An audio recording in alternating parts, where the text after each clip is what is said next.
to the Prophecy Club. You know, one of the things that makes the Prophecy Club radio program so much different than probably anything else out there that you ever hear on radio or on the internet is because this is real world stuff.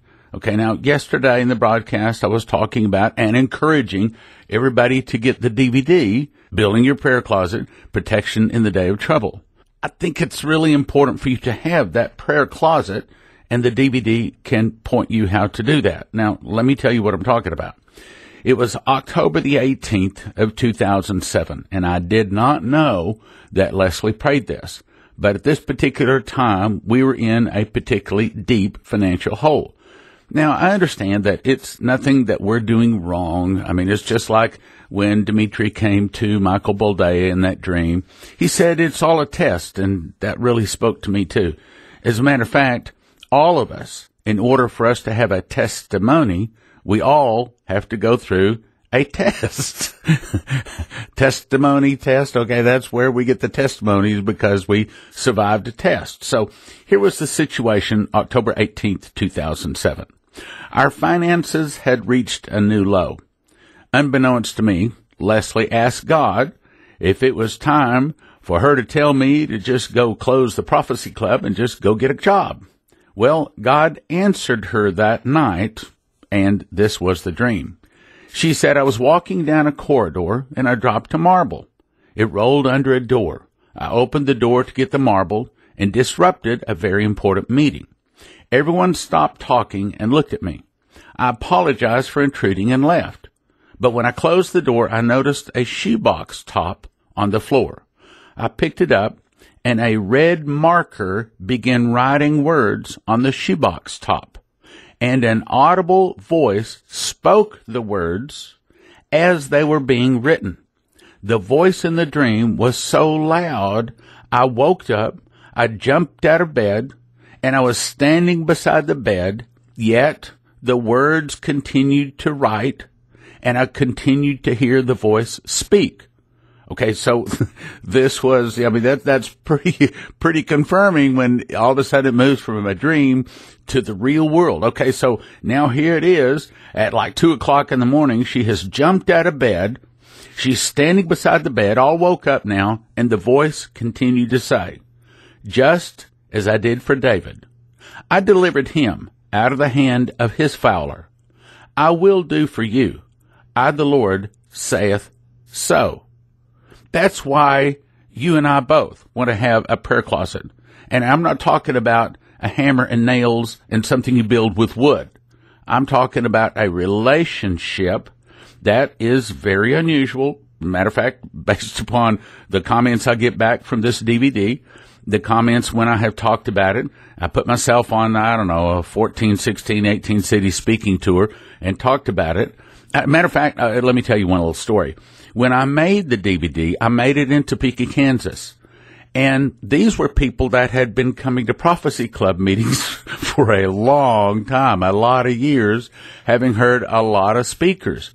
And man, I thought I had just done a terrible job because there was no response from the people.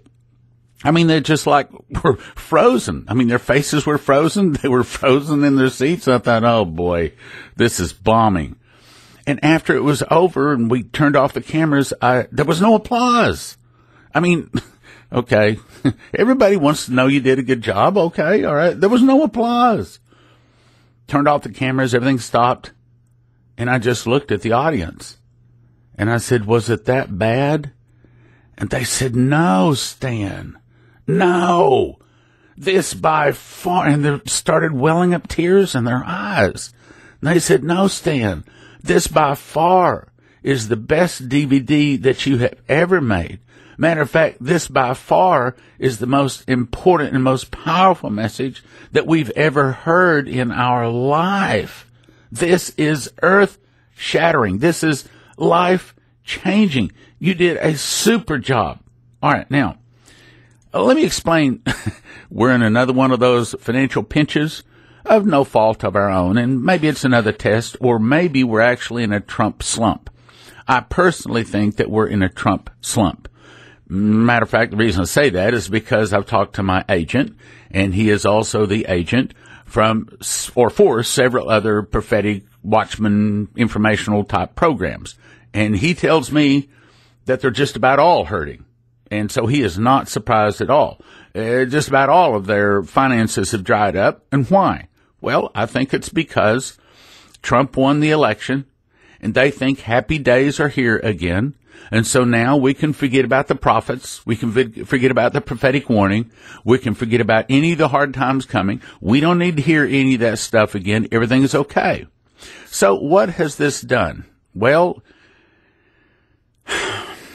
it has thrown me on my face. All right. I mean, I'm just going to tell you. I mean, I say some things on the radio program. I know that in my right mind, nobody in their right mind would say. I say things on the radio. I tell you, I tell you folks things that I don't even tell my wife. I don't know why that is. I don't know. Maybe it's some kind of therapy or something, but this financial difficulty, we've been struggling now ever since the election. I mean, we've been struggling for years, but I mean, really, really tough ever since the election. It's like the whole mailbox is just filled up with concrete. Matter of fact, we've had to cancel all of our radio across the nation, save one station in Dallas, Texas. So pretty much, if you're listening to us now, you downloaded it off the internet. Anyway, so one of the things that has really, how do I say this, kept my spirits up is because I know that I didn't start Prophecy Club. God called me to start it. And I don't know, a while back I memorized Psalm 91. And that's another thing. Memorizing scripture. There's a big difference between reading it and memorizing it. When you memorize it, you own it. And when you own it, you can walk in it. When you can walk in it, then you can also call it to pass in your life. Now, let me give you the example. Psalm 91:1 says, "He that dwelleth in the secret place." Well, the secret place is the prayer closet. And it's not just a one-time prayer. It's not just a prayer when we get in trouble. It's not just a prayer when we feel like it. It's a prayer on our knees at least once a day, every day, rain or shine, be it good days, be it bad days, be it when you're busy, when you're on the road, doesn't make a difference.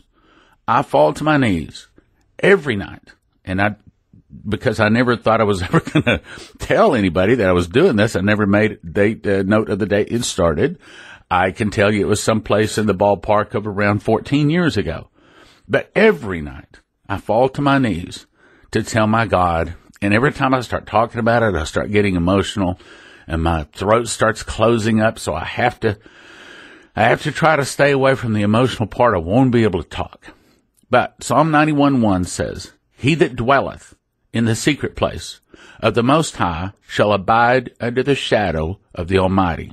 Now that said a whole lot, and that really just defined what a prayer closet is. Now notice it says, "He that dwelleth." It didn't say, "He that visiteth." He that does it once in a while. But dwelleth. He that lives for the prayer closet. I mean, to me, it's the highlight of every day. And by the way, I don't ever go into a prayer closet to get. I don't go into my prayer closet to beg, to ask. That's not a prayer closet. I go into the prayer closet for one reason. One reason. Now, after I have prayed some and accomplished the one reason, sometimes there's other things I pray for. Pray for a lot of people, pray for the church, blah, blah, blah.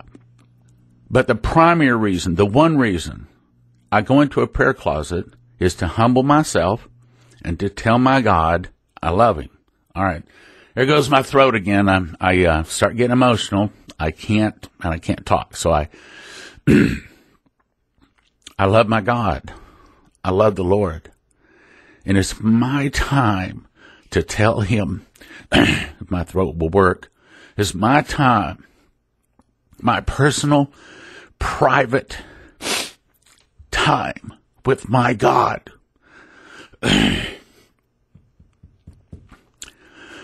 To tell him I love him with all of my heart.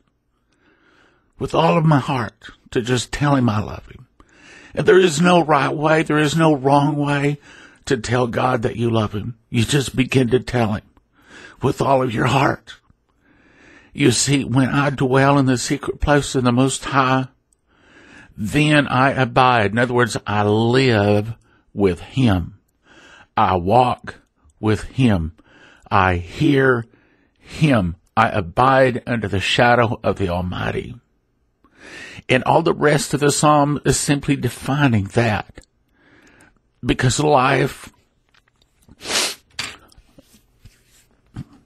take my glasses off and wipe my eyes for a minute. My mom said, son, children is what life is all about. Well, I'm going to have to agree with my mom. Let me rephrase that. I'm going to have to disagree with my mom. Life is about worshiping God. Number one. That's it. Children, great. Job, great. All the other things in life all come second. When we can just find a place where we can tell our God that we love them. I will say of the Lord, he is my refuge and my fortress, my God. In him will I trust. See, that's what the prayer closet is. Going into the prayer closet all by yourself. It's not driving down the road. It's not listening to music. It's not speaking in tongues. It's one thing. It's away from this world, as far as you can get from this world, away from interruptions, which is why I do it after everything has gone to bed. Okay, the world is turned off. That's when I go in and I fall to my knees and I say, I love you, Lord, with all of my heart, with all of my mind, all of my soul, all of my strength, all that I am. I'm yours. I love you. Look, he has done so much for me. He has saved me, not once, but twice. He has washed my sins away, not once, but twice. He's provided. He's protected. He has done so much for me. I don't know that I'll ever be able to repay him. On this DVD I just made, I just said, I thought, before I got in the ministry, that I thought God was a bad paycheck. I'd seen these other preachers struggle financially, and I thought, no thanks, not me. I'm going to be making $1 million by the time I'm 30. I ain't going to have anything to do with the ministry. Nothing to do with God. Bad paycheck. Well, I said on the DVD I just made that over the 24 years now, almost, that I've been serving him full time, that he has paid me more than I have earned. He has blessed me more than I deserve. He is the best boss and the best God. And it is my privilege to fall to my knees and to tell him that I love him every night. I live for the secret place. I live for it. I live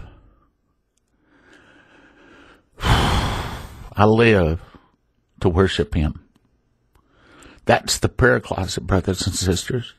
And if you can find it, and this DVD will help you find it, in a world where pastors have never found it, in a world where the TV and the radio is all about making money, all about this world, this DVD will help you find a close relationship with Jesus Christ like you have never, ever, and would never, ever have. I don't think you can get it just from the Bible. I don't think that. I don't think you can get it from your pastor, from going to church. I don't think you can get it from a radio or TV program. The only place I know that you can possibly find it is by this DVD. And that's what a lot of people say. That's what they tell me. Building your prayer closet. Protection in a time of trouble. Because this DVD, and I need to look up when I made it several years ago. But this DVD helps you to find what America needs the most. What Christians, what pastors, what church leadership in this nation and around the globe need the most. Because this life is not about children. It's not about money. It's not building our career, a bank account, a big building, a nice house, nice car. This life is about loving and worshiping God. Period. Everything else comes second. And that's what it really means, to put God first. My throat is kind of cleared up a little bit. I can talk now. But that's what it means. That's the prayer closet. That's the prayer closet. I don't know. I cannot point you to another place where you can find it. I don't know. I've never heard of anybody else. Matter of fact, what people say is I've never heard anybody else talk about the prayer closet like you do. I've never heard, ever. When I first gave this very first talk, this before I even turned it into a DVD. I can't even remember, but I think it was in Detroit, and the reason I even talked about it is because we had like an hour in the 3-day crusade that we had to fill, and Leslie said, "Won't you talk about the prayer closet?" No, that's personal, that's private, because I was never going to talk about it. Never. But I got up there, and people afterwards came up with tears in their eyes, and they said, "You got to put this on a DVD." No, this is my personal relationship with my God. I can't tell everybody about this. No, Stan, you have to. You have to tell them. They have to find this. I've never heard this in any church. I've never heard this on any radio or TV program. I've never heard it. You got to tell them. You got to tell them. You got to tell them about the prayer closet. So I made it into a DVD. It'll change your life. And I'm on the radio talking about it today because we're in another one of those real big jams. But you see, I don't look to the people. The people didn't call me to start Prophecy Club. God did. He is my God, my personal God. I have seen him provide and protect and guide, direct, and yes, correct. He's my God. I have a relationship with him. I know him, and I know he will take care of us. Here's my question for you, brothers and sisters. As much as I love you, I have to ask you, do you have a prayer closet? Do you have a prayer closet? This is only supposed to be a little 3-minute introduction. Then I was going to go over and play the audio of the DVD of the prayer closet. Now I'm wiping tears out of my eyes. The anointing has come on me, and I guess God wanted me to talk from my heart today. Okay, so hang on. Having the prayer closet. You're going to have trouble with your children. Having the prayer closet helps you solve them. You'll have trouble in your marriage. The prayer closet helps you solve it. You'll have financial trouble. You've got a place to go. When the wife doesn't understand, the husband doesn't understand, the boss, the children, the world, when they don't understand, they can't possibly understand how you feel. You've got a God to go in and talk to, and walk with, and talk with. I talk with God all the time because I have a relationship with him. I know that when I get to heaven, I know who I'm going to see. I don't exactly know what he looks like, but him and I have a relationship. That's what we're talking about. having that kind of a relationship. And brothers and sisters, it doesn't come from a little daily same old prayer. It doesn't come from praying and talking to God driving down the road. And by the way, it's not a 5-minute time. When I began my prayer closet, I was spending, I don't know, again, I didn't time it. I wasn't going to tell anybody. But I'm going to guess it was at least 30 minutes and probably closer to an hour every evening. And on this DVD, I talk about all of a sudden God began to speak to my heart, things he wanted me to change, because those I love, I chasten. Be zealous, therefore, and repent. That's his message when we come to him. When you first start building a prayer closet, you first start getting on your knees. One of the first things, at least with me, he says, okay, if you're going to come to me, then we got to make some changes. You're going to walk with me. You got to walk differently. You got to make some changes in your life. But see, that's what we want. We want our God to make changes with us. We want that. We need that. And the more correction, I've got to where now, I ask for his correction. I ask in fear and trembling, I might add. But I ask for his correction. Because in his correction, well, one thing was it'll show us how close we are to him. Because you want to know if God will hear your prayer? Boy, you ask that prayer. You say, Lord, if there's anything I need to do, please show me. And get ready for a whooping. At least that's the way it is with me. So I asked for his correction, but I remember one time I think I was in like the 5th or 6th grade. I can't remember. I'd done something wrong, and I knew I was about to get called into the principal's office, and knew I was about to get licks. Of course, they don't do that in schools anymore, but they used to hit us on the behind with the board. So I when I got out of gym, I left my gym shorts on, pulled my blue jeans on over the shorts because I knew I was about to get a licking. Well, when you go into the prayer closet, when you start wanting to get close to an almighty and pure and holy God, that's one of the things. You better put on your extra pair of gym shorts because he is going to make changes. Why? Because those I love, I chasten. And as Psalm 23 says, he will lead us into the paths of righteousness. He shows us how to make changes in our life so that we can get closer to him. That's part of it. That's who he is. He's a holy and awesome and powerful God, and I'm sad to say, but so many Americans don't know. Oh, how do I say this? And I'm not trying to be critical, and I'm not trying to lift myself up, but just most people that I'm around don't have a prayer closet. They don't have you can see it. It began changing me. Matter of fact, if you want to get closer to God, then that's what you do. You get in on your knees every night, and you begin to tell God you love him. However you're going to tell him. And he will begin to talk back to you. Probably not going to be an audible voice, but at the same time, you probably don't really want an audible voice, because to get an audible voice, you got to go through a lot of whoopings, as we say in Texas. You got to go through a lot of correction, because God's got to get a whole lot of the world off of us and sin out of us.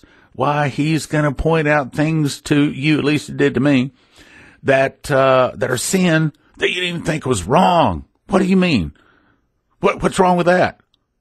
Oh, really? Oh, I see. Hey, you want me to change that? Yes, sir. I didn't think that was wrong. I mean, every little thing. I mean, when you've had the prayer closet a while, you look at Jesus and you say, I don't even know how you came close to doing this. For some 33 and a half years, you lived holy. I mean, without any mistakes. I don't even know how you did that. And that's the reason in heaven, the mighty angel stands up and proclaims with a loud voice, saying, who is worthy to open the book and to loose the seals thereof? And no man was found worthy in heaven, nor in the earth, nor under the earth. No man was found worthy or to even look upon the book. Jesus is the only one. He's the only one that lived a complete holy life.